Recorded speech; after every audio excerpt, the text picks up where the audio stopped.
मेरे प्यारे बंधुओं, नमस्कार। मिलता रहे आप सभी का भरपूर प्यार। आज का कंटेंट का विषय लीक से हटकर है। सिस्टम के गड़बड़ी के चलते जिंदा आदमी को भी मृत घोषित कर देता है। यदि आप उसके कोरम को पूरा नहीं करेंगे तो मामला पेंडिंग में पड़ सकता है। अब राम ध्यान बाबू को ही लीजिए।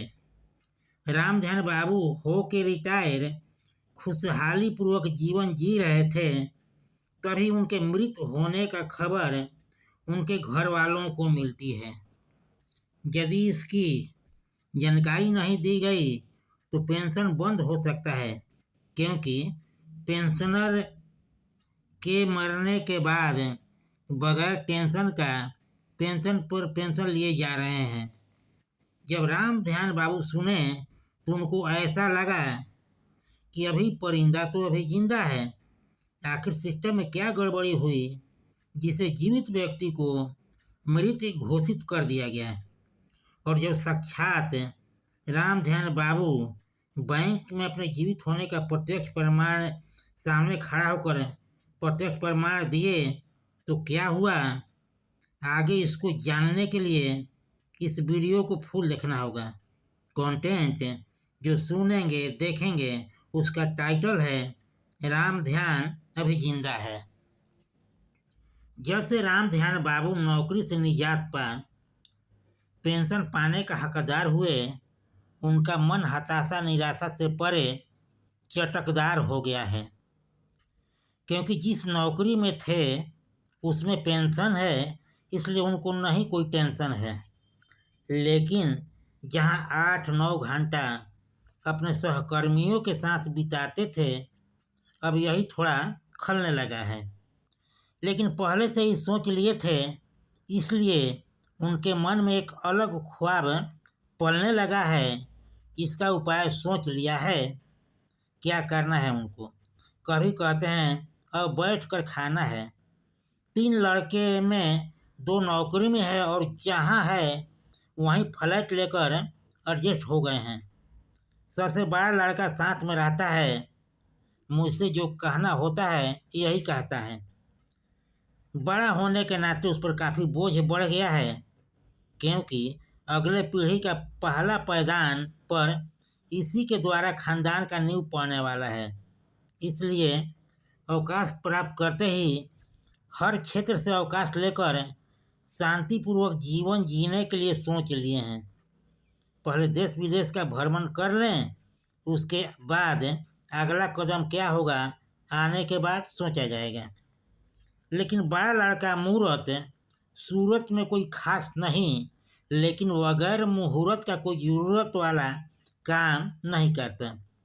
अब रिटायर होने के बाद सारा बोझ अपने ऊपर लेकर अपने पीढ़ी के सीढ़ी पर चढ़कर फर्ज को बखूबी निभा रहा है। इसी आरोह अवरोह के बीच राम ध्यान बाबू पूर्ण रूप से फ्रेश होकर अभी बैठे थे कि बैंक से एक नोटिस आया, जिसमें अपने होने का सबूत प्रस्तुत करने को लेकर था। जैसा कि नोटिस में लिखा गया है, उनको लग रहा था अभी वक्त से पहले ही नोटिस आया है, किंतु वह वक्त पर ही आया है। ध्यान बाबू का यादाश्त पहले तो खास था, अब उसका एहसास हो रहा था कि दिन बीतने के साथ कुछ लॉस हो रहा है। तभी तो नौकरी के अंतिम साल में उनका बॉस कह रहा था, राम ध्यान बाबू, आपका यादाश्त और पहचान धीरे धीरे डाउन होते जा रहा है। गनीमत है कि नौकरी के अंतिम कगार पर हैं आप। यदि 2-4 साल पहले ऐसा पता चलता तो पहले ही स्वैच्छिक सेवानिवृत्ति यानी VRS देकर आपको पगार विहीन करके पेंशन पर भेज दिया जाता। खैर, अगले दिन जिंदा प्रमाण पत्र का रेनुअल कराकर जब बैंक में पहुंचे तो अधिकारी देखकर चौंक गया। मिस्टर राम ध्यान, आप तो आज अपवाद में हैं। आप जिंदा हैं, लेकिन सिस्टम तो पिछली बार आपको मृत घोषित कर दिया था। यह कैसे हुआ? जबकि पेंशन लगातार लेते जा रहे हैं। राम ध्यान प्रसाद के नाम पर कोई और तो नहीं है ना? सारी दलीलें सुनकर राम ध्यान प्रसाद बाबू पिछली बार जिंदा होने का प्रमाण पत्र दिखाते हुए बोले, ये लीजिए। प्रमाण पत्र देखकर अधिकारी सकपका गया, क्योंकि उसके फाइल में पिछले बार का जिंदा प्रमाण पत्र संलग्न नहीं था और 1 साल तक पेंशन देने की भूल को अपनी आलसी व अकर्मण्यता का उदाहरण पेश करते हुए कहा, यह हमारे लोगों की भूल थी जो आपको पेंशन मिल रहा है। खैर, प्रमाण मिल गया कि पिछली बार आप जिंदा थे। इस व्यवस्था का घोर निंदा करते हुए आपसे गुजारिश या सिफारिश करते हुए कह रहा हूँ, इसका छाया प्रति कराकर मुझको दे दें, ताकि रेगुलर जिंदा होने का सबूत मुकम्मल बना रहे।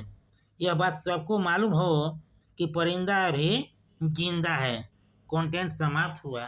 एक बेहद जरूरी सुझाव, आप पर किसी प्रकार का नहीं है दबाव। आपका और मेरा बना रहे मधुर व्यवहार, तो इस कॉलम को कीजिए पूरा, क्योंकि लाइक सब्सक्राइब किए बिना संबंध रह जाता है अधूरा। लाइक सब्सक्राइब करके कीजिए इसको पूरा। एक बार फिर से आप सभी को तहे दिल से नमस्कार। मेरे चैनल को देते रहिए भरपूर प्यार।